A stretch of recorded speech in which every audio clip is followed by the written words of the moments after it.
Hi everyone, my name is Essen and you're listening to the Brown History Podcast. Today's episode is about the Hijra community, specifically during the time of colonial rule. When the British ruled the subcontinent, one of their preferred tools of control was classification. To better control the population, they grouped and categorized people, putting them in boxes. But with the Hijra community, they couldn't do that. They couldn't put them in a box. And that made them a threat to the British. So what do the British decide to do? They tried to exterminate the Hijra community. It's a really fascinating chapter of history, very complex and layered, and really leads into a bigger conversation about gender and sexuality. Our guest today is Jessica Hinchy, author of Governing Gender and Sexuality in Colonial India. Her book is really captivating and follows the Hijra community during the late 1800s. It's going to be a great episode, and also, if you're enjoying Brown History and you want to support and help keep it moving forward, do consider being a patron. Just visit brownhistorypodcast.com. Any contribution will go a very, very long way.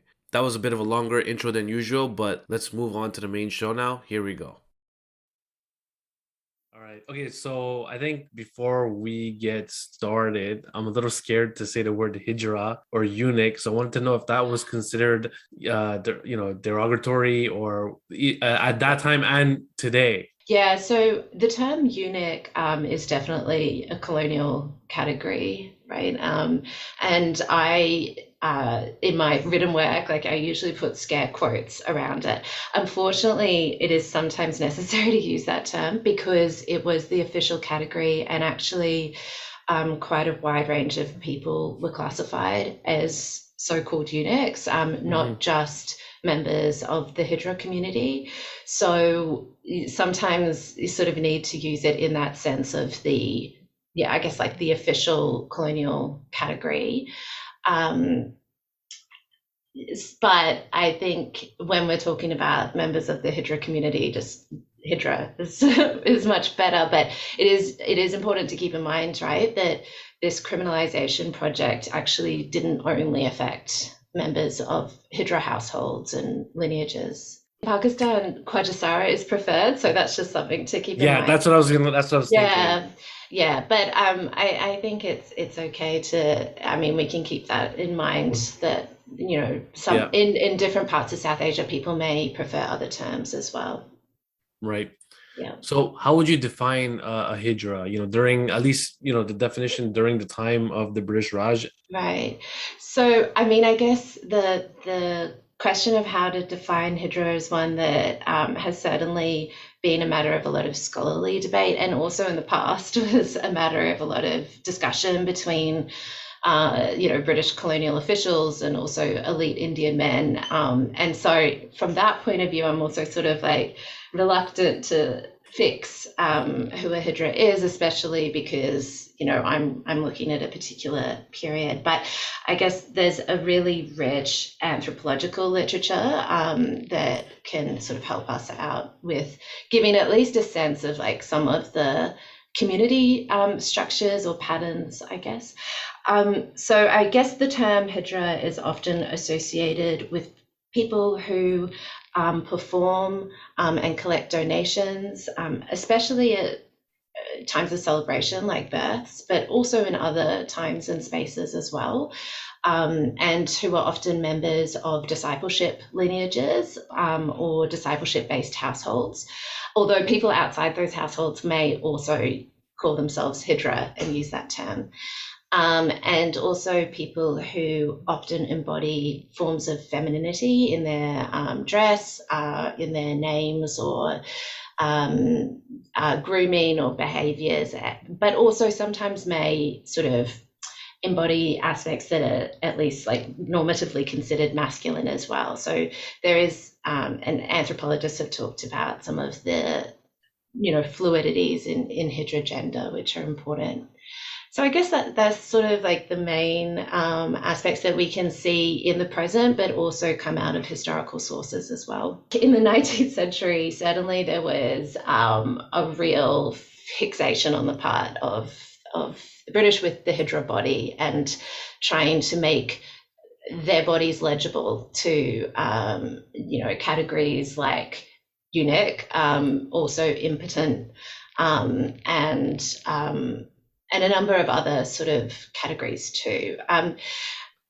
So It's a little bit difficult to answer that question from the historical sources as a result of that, right? Because there's so much sort of obsession with fixating a Hijra body. But certainly anthropologists who are working more on contemporary Hijra communities have talked about there being multiple embodiments. So and multiple ways, so not a single embodiment that is associated with like authentic hydraness either, right?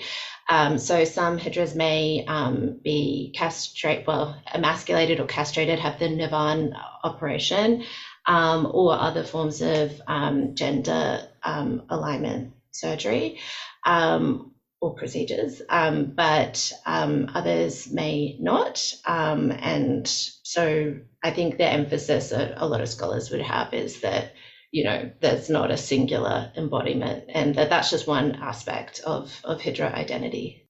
Growing up, I heard a lot of stories that for one to become a Hijra, one is usually kidnapped. A kid is kidnapped and becomes castrated, or people castrate themselves as sacrifice to a sort of Hindu goddess. That's probably the dominant narrative that goes around, I guess. Can you able tell me what's really going on? So I can tell you how that was sort of discussed in the 19th century, and maybe put that in a little bit of a broader historical context as well. So if we talk in the second half of the 19th century, a lot of my work has been on the sort of anxiety about the Hijra community, particularly among British colonial officials, but also among sort of, elite, educated North Indian men as well.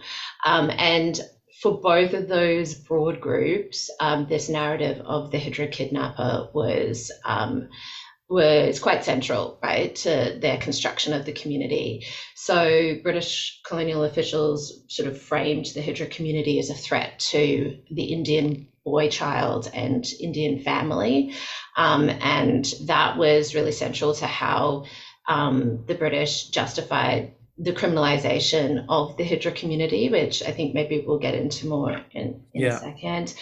So that criminalization then became a child saving project.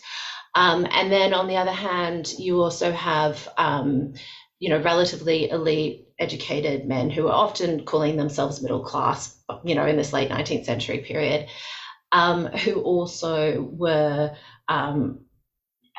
one of the main ways that you see Hijras being featured in, say, North Indian newspapers is in stories about castration or other threats to children.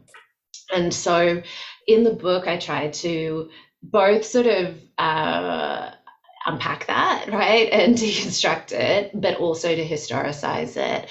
And certainly, even within the colonial archive, it's really clear that there were multiple paths into the Hijra community, that people were initiated as adults, as well as ages that today we might define as child, though of course like the historical construction of childhood is a question there. So both older and younger people were initiated. It's quite clear that also among younger people who were within Hijra households, that some were given to Hijras, whether because they had atypical embodiment or because of famines and because their families were impoverished. There were also children who ended up in Hijra households for other reasons as well, often living with their family members, right? Their natal family members and Hijras. So that idea of this clear separation between a Hijra household and natal kinship actually, historically doesn't pan out, or even in the present as well. And some children do appear to have been sold while they were young and eventually purchased by Hijras, or sold when young and then ended up in a Hijra household. But that was just one entry point into Hijra communities. And I think it's really important to historicize that within broader practices in the 19th century. So within discipleship-based communities, so monastic sort of estates or, ascetic communities, it was very common for child disciples to have been enslaved when they were young. And so there are those overlaps between discipleship and enslavement that we see, and not just within the Hijra community, actually much more broadly. But it's also only one way that discipleship relationships were formed. So it's basically there's a lot of different ways, and it's very complicated and it's very layered. Yeah, absolutely. And that doesn't come through in a lot of the historical records, but you see it at sort of like the margins of the archive. Right. Yeah. We'll talk about the archives in a bit. So I guess if I want to picture the Hijra community, and I know that your work is focused on during the colonial rule. So I know that 1857 is kind of a marker where the British start to take a bit more of an aggressive stance on things. So before the British started to get aggressive and become more focused on governing the society, what was the Hijra community without the British before? Not too before, but like when they were left alone, what was the Hijra community like in Indian society amongst Indian neighbors and the elites and the royalty and all that? Yeah, so that's an area where we need a lot more research, but the research that has been done, I think, is really important. And it's not just been done by me, it's been done by other people as well. I think Nicholas Abbott's work on Northern India is really important there as well. So in the 18th century, so the 1700s, we know that a number of Indian states, regional states, patronized the Hijra community. And they did that in a few different ways. So by patronizing their, being the patrons of their performances. So we know that in Ovid in Northern India, Hijras would perform for royal women, the women of the royal household. Right. We also know that some states, like the Maratha state, for instance, also gave Hijra lineages like grants of rent-free land or sometimes cash allowances, as well as recognizing their right to do badhai work, so to collect donations and also perform. And so that, and that gets sort of understood by the British as a right to begging, but that was recognized by some pre-colonial states. We also know that the attitudes of Indian elites do seem to be sort of a little bit ambiguous towards the Hijra community. So there's all these ways in which they are the patrons of Hijras, but Hijras were also, it would seem, relatively socially marginal, right? And were sometimes viewed as being sort of sexually immoral, or associated with sort of like with gender variance in a sort of like negative way, right? And so they are portrayed in negative ways as well in elite discourse. So really we need more research on that, but the picture we get is a sort of ambiguous one, but one of a community that is certainly a part of like cultural life, right? And is sometimes performing for, the highest status people, right, within society. But in other ways, criminals. No, not criminals, but also relatively marginal people, but people who are entitled to the support of the state in certain ways, right? Yeah. That what changes, particularly from the 1830s, is that we see that patronage from Indian states starting to change. So partly that's because these Indian states are being taken over by the East India Company, right, which is no longer recognizing those grants to, rent-free lands or to cash allowances or other sorts of support. So that's one factor. Another factor is that the Indian states that haven't been taken over the East India Company are in some cases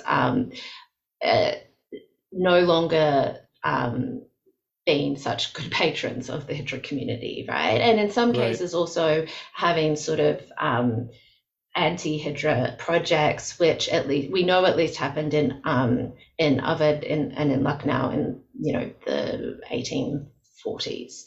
So that begins to change, and it's really from the 1830s also that the British are increasingly sort of viewing the Hijra community as not just sort of like an issue of gender and sexual morality, which you see in earlier accounts, but actually like as a problem of governance and as a threat to colonial authority. Like as if like there are people they can't control, basically. Yeah, they're ungovernable. They're seen as ungovernable. And it's also from the 1830s that more, there are shifts in colonial governance as well, right? And increasingly a language of reform to Indian society, which I think can be overstated because ultimately the colonial government is trying to consolidate and centralize its very fragmented authority. But that language of reform often also is applied against the Hijra community from the 1830s. That's interesting. I was very surprised to learn that there are different kinds of roles that Hijras took in Indian society. Can you elaborate more on that? Right. So I think that's an important question too, right, for historians, is like, what is the relationship between all these terms that we see in the historical records? And the term Khwajasara is one of these terms that's used for people who are enslaved eunuchs who work as, actually in a lot of different roles, right? As domestic servants, but also as guards and of the female quarters, but actually in all sorts of roles. So like as bureaucrats and scribes, military commanders, people who were sort of managing the businesses of their slave owners, who were like revenue farmers, which was sort of like, we're involved in revenue collection, right? They were intelligentsias and spies, all sorts of different roles. And they could become quite socially and politically powerful, although they were enslaved and were of slave origin. So the Khwajasara community and the Hijra community and their historical relationship is something that we need to know more about. Khwajasaras historically were like masculine presenting, right? They wore masculine clothing. They often sort of adhered to elite norms of masculinity, whereas Hijras are usually depicted as wearing feminine clothing and sort of embodying femininity in other ways. And it does seem, although Khwajasara's social position varied quite a bit, depending on how high they climbed up the ladder, right, of the political structure, they did have a more sort of socially elite position, or were able to have more social mobility, it seems, than Hijras as well. But there may have been historical interactions between those two communities, and there also was a sort of association in like the writings of elite men between these two groups. So sometimes the Khwajasaras would be sort of associated with Hijras in certain ways through the writings of non-Khwajasara elite men, and that would be a way to criticize Khwajasaras as well. So there may have been like interactions between these groups, and particularly in the 19th century, there are narratives that suggest that some Khwajasaras entered Hijra communities. It's a little bit hard to figure out if that was the case. But yeah, the history of the Khwajasara is really important, and there's been quite a few people who've worked on that, like Ruby Lal and Nicholas Abbott and Janu Chatterjee, and McCullough, who's doing some really good work on the Mughal Empire. I was surprised to know that there was there's a system of gurus and disciples and students and mentorship within the Hijra community. Can we talk about that? Yeah, I think that's a really important aspect of this history. So Hijra households were generally structured between by relationships between gurus and chelas or disciples. And those were really very important relationships in Hidra's lives. And the rich anthropology that I mentioned before shows that that's the case today as well. That was part of the problem with the Hijra community from the British perspective, because these are like non-heterosexual, non-patrilineal, non-conjugal, right, relationships and ways of structuring communities. And so in the 19th century, there is this sort of privileging of those forms of patrilineal and sort of reproductive sexuality-based forms of succession and inheritance under colonial law, and also sort of within elite Indian politics as well. And so that's one of the reasons why the Hijra community are a problem. But those relationships are really important. There were also relationships between Hijras who were related by those discipleship lineages, but would call each other by kinship terms as well. So those discipleship relationships, I think, should be seen as, certainly as a really important form of relatedness, but also as a form of kinship. But of course, they're not recognized as such by the state. So wait, I don't understand why. It seems like they were just living together and having a good time and everyone's at peace. So why would the British spend their time and energy worrying about what's going on inside the Hijra household? Yeah. It's a good question. And it's sort of one of the questions of my research, right? Because on the one hand, this is a relatively small community in the grand scheme of things, right? And so why are they seen as posing a political threat? And I think that tells us a lot. So there's a few different reasons. You mentioned 1857 before, and certainly the concern from British colonial governments with the Hijra community predates 1857, but it does intensify after 1857. And that's partly because the British are very concerned with what they see as their gaps in their knowledge of the social margins. And so actually in this period in the 1860s, 1870s, that's when you get a whole set of colonial projects targeting the social margins. So the criminal tribes who were socially marginalized, often caste marginalized groups who were classified as hereditary criminals.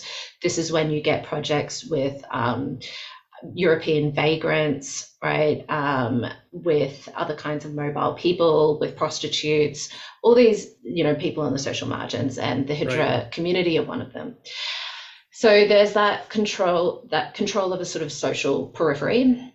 The British also see Hijra's Badhai practices, their donation collection and performance practices, as involving uncontrolled mobility, right? And so they see them as wandering people, although it does seem that Hijra mobility practices varied quite a lot, and that generally speaking, they were pretty sedentary people, but they're seen as being wandering, and the British associate so-called wandering people with criminality, right? Wow. That's one factor. This period, especially from the 1850s, the British are trying to classify and count the population. And so groups that are seen as illegible, right, hard to know and categorize, are in general sort of a concern of the colonial government. And I think the ways that Hijra gender appeared to the British to trouble like a binary category of man and woman, and the British need to sort of slot Hijras into the category of man, right, and to not recognize their gender embodiment and expression, also means that they're seen as being like ungovernable in all these ways, because they can't, the British really can't classify them. They're frustrated when census returns come back with like both male and female Hijras, like, and also both Muslim and Hindu Hijras. Like, how does this happen? So some of that. This is a period in which the British are trying to have, I guess, like there's all these projects with sanitation and public order, public nuisance policing. And so hijras are seen as being both an obscene presence in public space, but also as being sort of disorderly, and often are described through terms for like filth and dirt. And so it intersects with that policing of public space as well. Yeah. Yeah, and then there's all the sort of child saving aspects that we talked about before, and the ways in which that child saving narrative really legitimizes the criminalization of the Hijra community. That's really interesting. So now the British have themselves a Hijra problem, I guess. How do they go about to figure out how to solve it? Right. So from the 1860s in northern India, the colonial government, first of all, they register people who they classify as eunuchs. And that term eunuch was actually used in pretty nebulous ways to classify a broad range of people, so hijras, but also other people who were assigned the male gender, but who embodied femininity, and also especially people who were performers as well. And so, for instance, people who were known as zanana, who seem to have had contextual gender expression. Sometimes. What does that mean? Like they were female clothing? Sometimes, and then sometimes also wore male clothing. They're depicted sometimes wearing male clothing, sometimes wearing female clothing. Some accounts suggest that they wore male clothing when they were with their families, and they were often male, like householders, had that male householder role, and then they would dress in feminine clothing when they were with other zananas. And they seem to have had links to the Hijra community as well.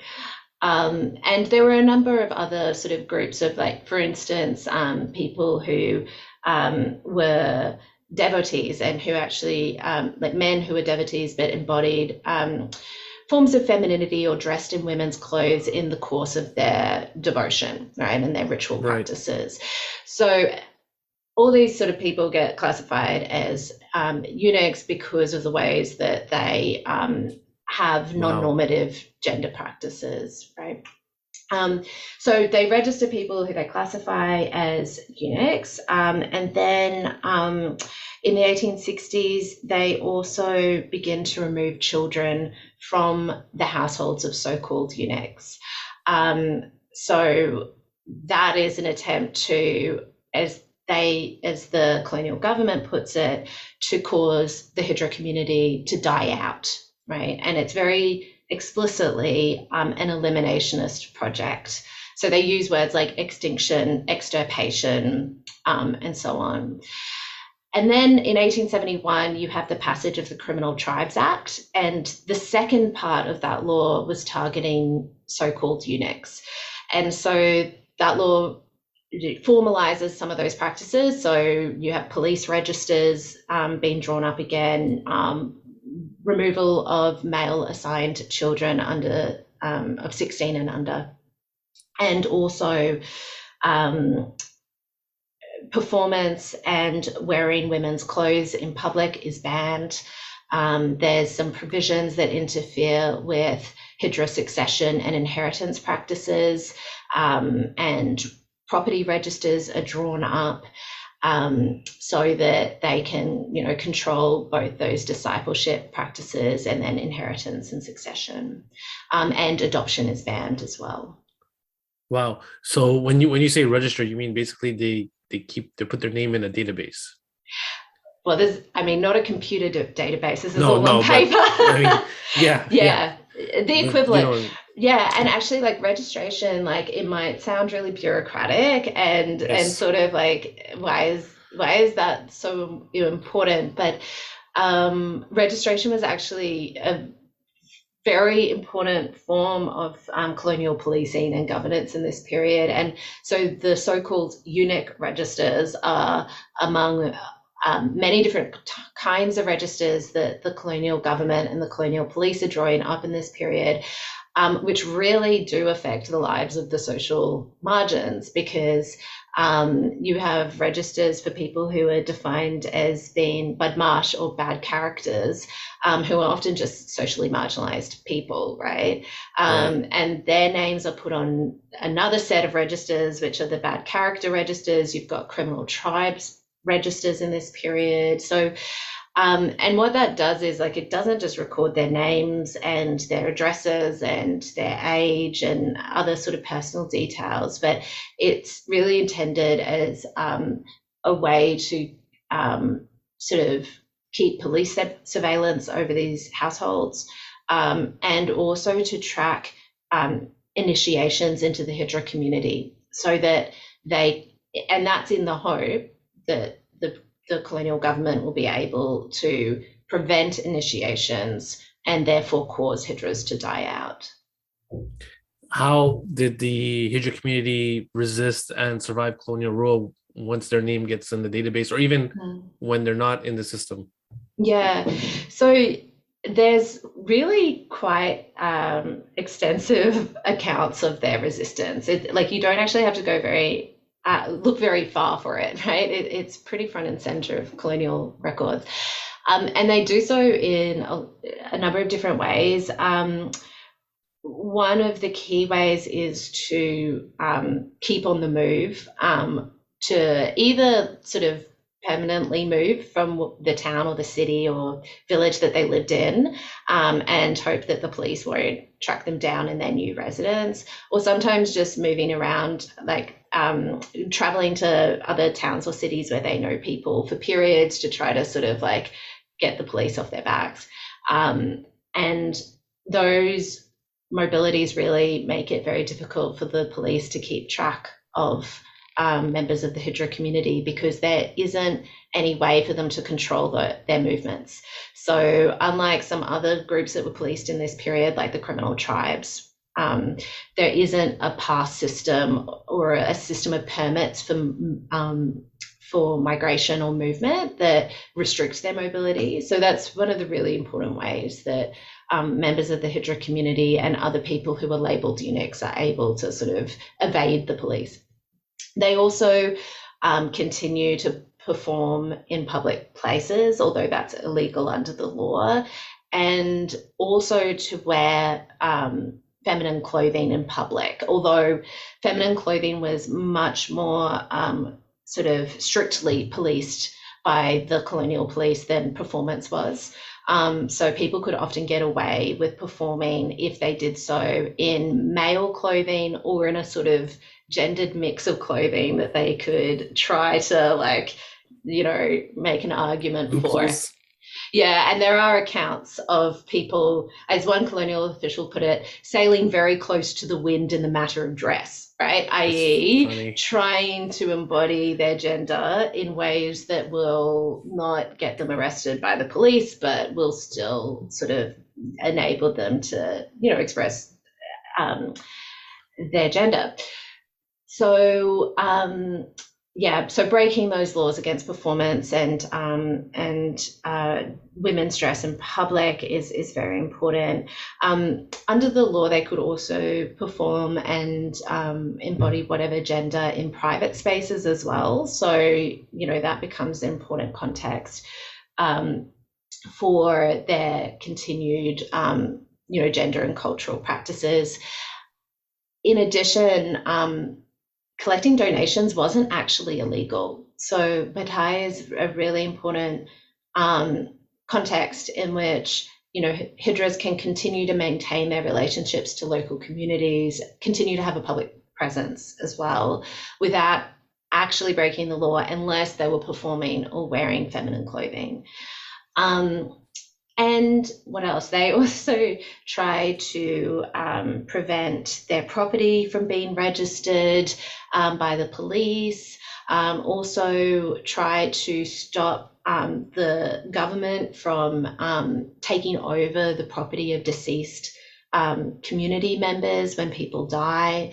The government did often claim the property of deceased people under the Criminal Tribes Act, and but it's quite clear that Hijra households were attempting to stop that from happening. Often they claimed really huge funeral expenses and said, oh, we spent all the money on the funeral. And I mean, people did have very extravagant funerals, in fact, but it does seem like often those claims of like, we spent like 700 rupees on the funeral, which is a huge amount at the time, right, was a way to like stop the property from escheating to the government. That's cool. Yeah. And I guess continuing to form those discipleship and kinship relationships, right, is one of the most important forms of resistance and survival as well.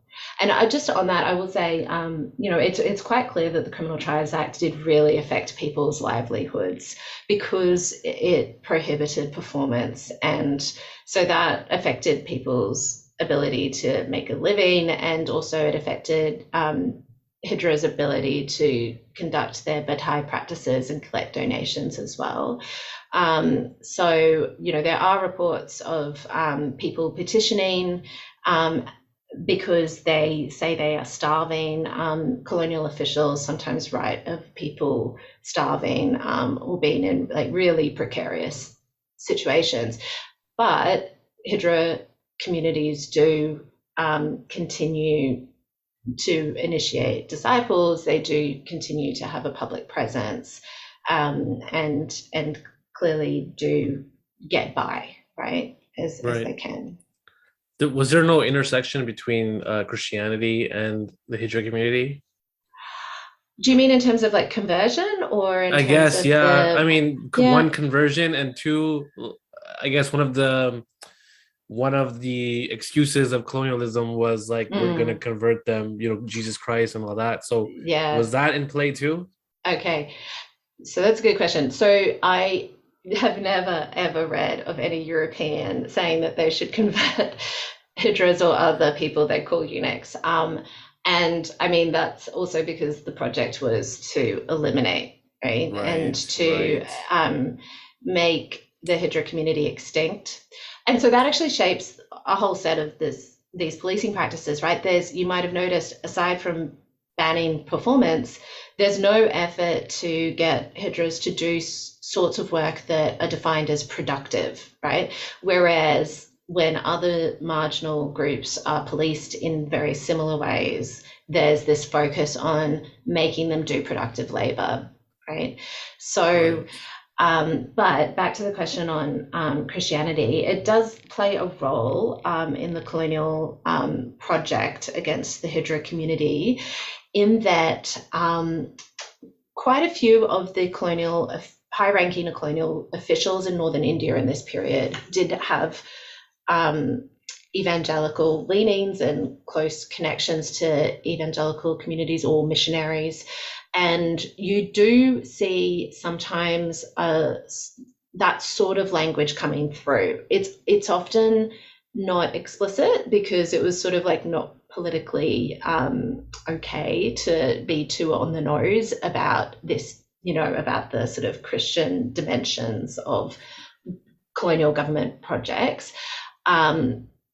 But it's certainly there, and I think where you see it come through very clearly is in all the child-saving rhetoric that gets voiced around the Hijra community. And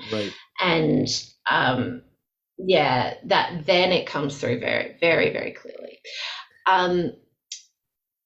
So and just on religion, maybe it's sort of like tangentially connected, but it's like there's quite a lot of sort of crossovers between what we might classify as Hindu religious practices or beliefs or narratives, and then what we might see as Islamic practices, beliefs, narratives in Hidra's sort of everyday religious lives in the present. And that varies in different parts of South Asia, right? How those crossovers work definitely does vary within India and Bangladesh and Pakistan, as well as between like the post-partition nation states. But we also see a lot of those sort of crossovers between, sort of more Hindu or Sufi ascetic idioms, and then like various Hindu and more Sufi or other Islamic practices in the past too. And that's sort of like one of the elements of the British confusion about the Hijra community as well, is they can't pin down what their religion is, and they associate the Hijra community with Islam very clearly, and they associate eunuchs in general with Islam. But then that's sort of troubled in all these ways. Why is a good question. I mean, I think it in large part can be traced to much longer histories of narratives associating Islam with this idea of Oriental despotism, and eunuchs get sort of brought into that, right? And this is partly because like European interactions with various Islamic polities, whether it's like the Ottoman Empire or the Mughal Empire and so on. And so eunuchs become part of that sort of Oriental despotism stereotype that gets sort of voiced in all these different ways. And, and I think some of that endures as well. And also but then I guess in the present, I'm going on a massive tangent here. Apologies. It's all good. I love it. It's good. But in the present as well, the Hijra community has got yoked to sort of Hindu nationalism as well, in some very troubling ways. And so also the association of the Hijra community with Hinduism has been deployed in present day India in ways that I think a lot of Hijra and trans and other LGBT activists are really pushing back against as well. So anyway, that was a big tangent. Sorry. Okay, well, that was gonna be my last question, but we'll get back to that. Okay. So now you have these like an archive of the names and documents regarding all the people who were labeled as so-called eunuchs. Did you guys learn anything from reading all these records that you guys didn't know before about their lives and who they were as a community and what they did in their lives? Yeah, so I mean, I think you do have to read these 19th century records really carefully, right? Because of the very criminalizing context in which they were produced. But I did find that police registers did often trouble or sort of destabilize some of those more dominant narratives that we get either from sort of colonial records or from the writings of elite Indian men and the North Indian newspapers and so on. So one of the ways where the registers actually sort of gave me a much more complicated view of the Hijra community was actually around their work. Most anthropologists who have worked on Hijra communities in the present have talked about Badhai work and performance and donation collection and other forms of begging. They've talked about sex work in the present, but we get actually a very picture of Hijra work in the 19th century from those police registers. So it's quite clear that most people who were classified as eunuchs were performers or engaged in donation collection in some way, but they also, in addition, were often involved in agriculture. Some were were cultivators, but a lot were like agricultural laborers who were like paid by the day sort of thing, or involved in animal husbandry as well. So most people who were classified as eunuchs had a goat or had, if they could, a cow or, a few animals, right? And so that picture of their varied forms of agricultural work is something that I wasn't expecting to see, because it doesn't come through at all in other sorts of 19th century records that I had read. And I think it also really puts into question as well the ways that, I mean, I don't want to step into the sorts of productive, unproductive categories of labor that were produced in the 19th century, but it does really show us that their forms of work were much more varied than we might otherwise think, right, from those records. Right. So that's one area. I guess the other area as well, which we've already sort of touched on, is that it's actually quite clear that from those police registers that people did enter the Hijra community in varied circumstances, and that there were varied sort of contexts of initiation into the Hijra community. And then the third thing I'd say is just that the category of eunuch was applied not only to members of the Hijra community, and I think that's where we've got to be really careful with using those records, because it's very easy to fix a Hijra subject, right, from those records, but actually because varied and diverse people were classified as eunuchs, we do need to be careful about sort of reading all those people as Hijra or extrapolating very neatly into how the Hijra community was, right, from those records. We know, I mean, it's obvious now that the British attempt to kill off the Hijra community wasn't successful. After independence, when the British left, the laws and rules against the Hijra community loosen up a bit, or did that stigma and that level of police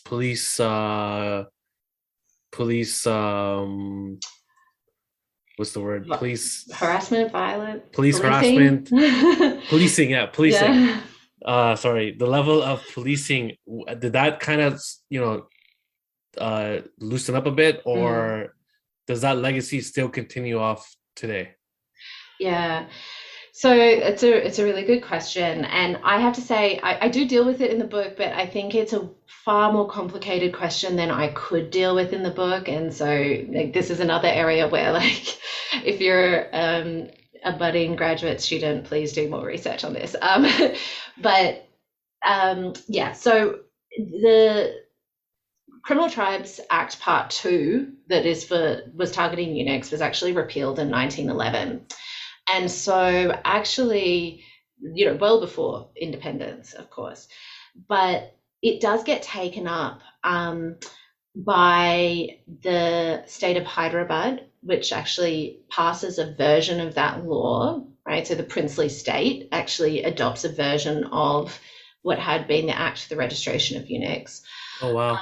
And then that law from Hyderabad actually enters into the police acts of a number of states that had been either had been part of that princely state or that had parts of their borders, overlapping with it. So it enters into the police acts of a number, particularly in southern India. And the eunuch sections of those police acts have stayed on the books up until very recently. And so there has been, in the last decade or so, activism from the Hijra community and from trans people and other gender non-conforming people to try to get those sections of the police acts that were criminalizing so-called eunuchs in certain ways repealed. And you can see even that the term eunuch was used, right, in those police acts. So as a sort of bureaucratic and policing category, eunuch endures, right, into post-independence India. So there's that sort of linkage of, aspects of this 1871 law actually being retained on the books, and in some cases actually being applied as well up until the 21st century. And that would suggest a really high level of continuity, right? At the same time, I think it's a much more uneven picture than that, even if we're just talking about the legal history and the history of policing. And so, like I suggest in the postscript to my book, that it does seem that the policing of the Hijra community has been quite locally varied, in that although and activists and NGOs have shown this extensively, police harassment and violence is commonly experienced by Hijra households and Hijra communities, and other gender non-conforming people in present day South Asia, right? At the same time, though, when we do see, like, in certain periods and places, a really intensified anti-Hijra project, right? And so I talk about in the book that, like, in Mumbai in the 90s, there was sort of this heightened, sort of anti-Hijra project, and you see it in a few other cities at other times, right? And so I think the question that really needs to be looked at more is sort of like trying to get a sense of those continuities and discontinuities, because on the one hand, it's very clearly like a colonial legacy, but I think it's more than just a colonial legacy, right? The question of like why South Asian governments continue to have a stake in the policing of the Hijra community is because of colonialism, but it's not just because of colonialism, right? And I think unpacking that, and particularly in the middle of the 20th century, which is a period we don't know a lot about, is really important. It's very cool. I think that was my last question. Is there something you want to add on, or you want to elaborate on, or maybe mention something that would be interesting? Well, can I just do two things? Can I just, I've been talking about the anthropological literature that's so great, and people might want to read some of that if they haven't already. Sure. And so if I could shout out a few people, that'd be great. Yeah, definitely. So Gayatri Reddy's book, with respect to sex, is sort of like a classic, which, definitely people should read. Also, more recently, Adnan Hussain's book Beyond Emasculation on Bangladesh is really, I think, important, especially because there has been a sort of India bias within a lot of the Hijra literature. And also Vaibhav Saria's book Hijra's Brothers Lovers is also great. But there's also been work that might be a little bit more difficult for people without access to, academic journals to get a hold of. But it's really good. And if people would like, anything in particular, they can let me know. But work by Anuruddha Datta, for instance, Jeff Roy and Claire Hammond, who both are more performance studies people, and musicologists in Jeff Roy's case, and also Shahnaz Khan, who works on Pakistan. It's really great. And there's many more people I could mention.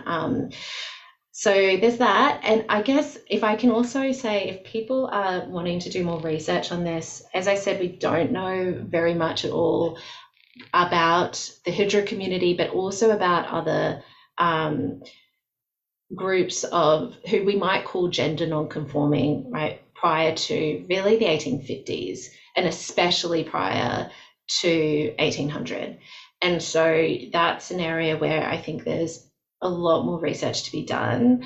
And also, as I said, around the middle of the 20th century, I think, is also another period that there's a lot more work to be done on. And we also know more about Northern India and Western India. So I think if people are working on southern parts of India, or on, also Eastern India and Bangladesh, there's more work, I'm sure, to be done on Pakistan as well. So there's also this sort of like regional unevenness that I think I'm hoping like grad students and up and coming people will be able to really like deepen our understanding of Hijra histories. Very cool. Can you send me an email of all the books you mentioned, and I can kind of write it down in a post? Yeah, that would be great. And I can tell them like this is a great this is all the books mentioned. All the works mentioned. I'll do the historical ones too. And that's it. Anything else you want to talk about? No, I think that's it. Thanks so much for the invitation. No, thank you so much. I mean, I've been loving the podcast. I've been listening to it for a while, so I was like, yes, please, I will definitely. it's thanks to guys like you who do all the work, and I just come in and just put a mic there. So thank you so much for everything and all the hard work.